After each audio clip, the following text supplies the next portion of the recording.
उगलो या नफरत खोलो, सबको सबकी आजादी, और जो जी आए वो बस बोलो। जो तुमको मिली अभिव्यक्ति की आजादी, जो तुम्हें मिली अभिव्यक्ति की आजादी। नमस्कार सम्मानित शिक्षकगण, उपस्थित सीनियर्स और मेरे प्रिय सहपाठियों, आज मैं सारिका सिंह बैच 2020 की छात्रा आप सभी के समक्ष freedom of speech versus responsible speech पर अपने मत विपक्ष में लेकर उपस्थित हुई हूँ।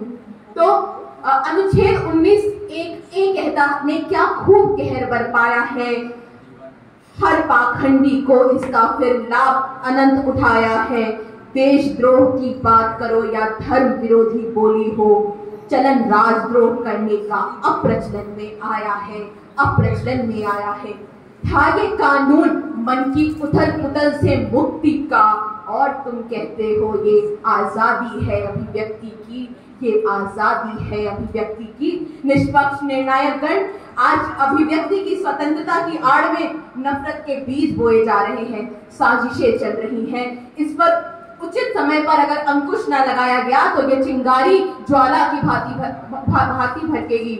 मैं अपने विरोधी मित्रों से ये कहना चाहूंगी कि जो ये समझते हैं कि अभिव्यक्ति की भावना न होना लोकतंत्र को आहत पहुंचाता है, उनसे ये प्रश्न पूछना चाहूंगी कि विश्व में ऐसा कौन सा लोकतांत्रिक देश है जहां अभिव्यक्ति की स्वतंत्रता की उस सीमा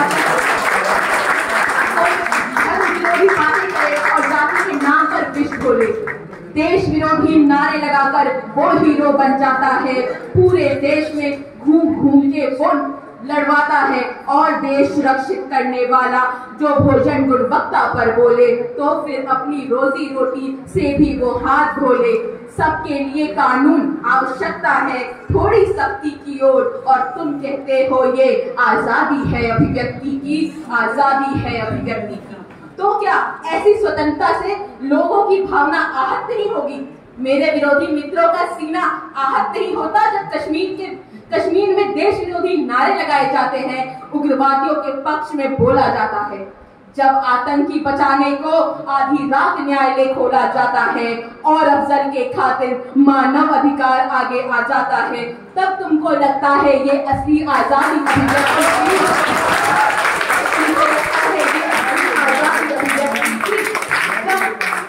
अमर शहीदों के शौर्य बलिदान का प्रमाण मांगती ये आजादी अभिव्यक्ति की, और विघटनकारी सोचों का साथ निभाती ये आजादी अभिव्यक्ति की, और संविधान का उपहास गाती ये आजादी अभिव्यक्ति की।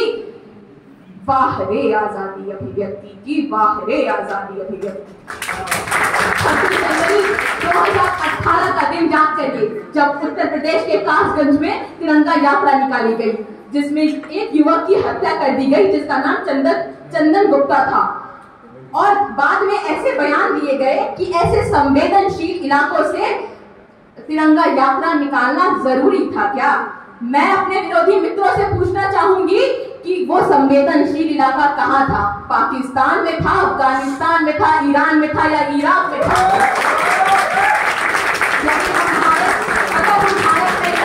भारत माता की जय नहीं लगा सकते तो लानत है ऐसे भारतवासी होने पर। हो जनगण या वंदे मातरम, हर बात से तुमको दिक्कत है, और जो लहराए तिरंगा उसकी समझो आई शामत है। क्यों शोक मनाओगे उसका, वो कौन तुम्हारा लगता था?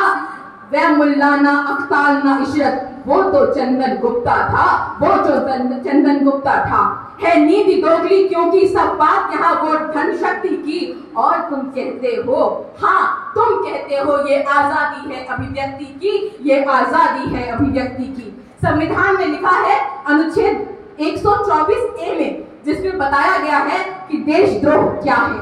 संविधान के हिसाब से बात करती हूँ तो अनुच्छेद 124(a) में मुंह खोल के सब कुछ कहता है कि देशद्रोह प्रस्तुतिकरण संकेतों में भी रहता है, जिसमें स्वतंत्रता और संप्रभुता मेरे देश की आहट हो। देशद्रोह वो शब्द सभी, चाहे लिखित या मौखिक हो, चाहे लिखित या मौखिक हो, बड़ी बुरी ये लत सबकी है देशद्रोह आसक्ति की, और तुम कहते हो ये आजादी है अभिव्यक्ति की, आजादी है अभिव्यक्ति की। अंत में मैं बस इतना ही कहना चाहूंगी कि बंदर के हाथ में तलवार देने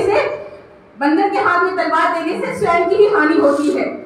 कुछ भी अंत क्षण बोलने से अच्छा है कि हम अपनी रिस्पॉन्सिबिलिटी को समझकर रिस्पॉन्सिबल स्पीच बोले, रिस्पॉन्सिबल बातें बोले। बाबा नेहरू गांधी के सपनों को कुचल रही के आजादी अभिव्यक्ति की बहुत हुआ, अब समय चाहता आज इस आजादी से आजादी, बहुत हुआ ये समय चाहता इस आजादी से आजादी। अंत में मैं कुछ कहना चाहूंगी, हाथ जोड़ के कहना चाहूंगी कि बुरा लगे तो माफ करे। ये देशभक्त ये कहती है तुम बोले मैं मौन रही, तुम बोले मैं मौन रही, अब मैं बोलूंगी लगेगी याद, क्योंकि वो तेरी अभिव्यक्ति थी और ये मेरी अभिव्यक्ति है, ये मेरी अभिव्यक्ति है। धन्यवाद।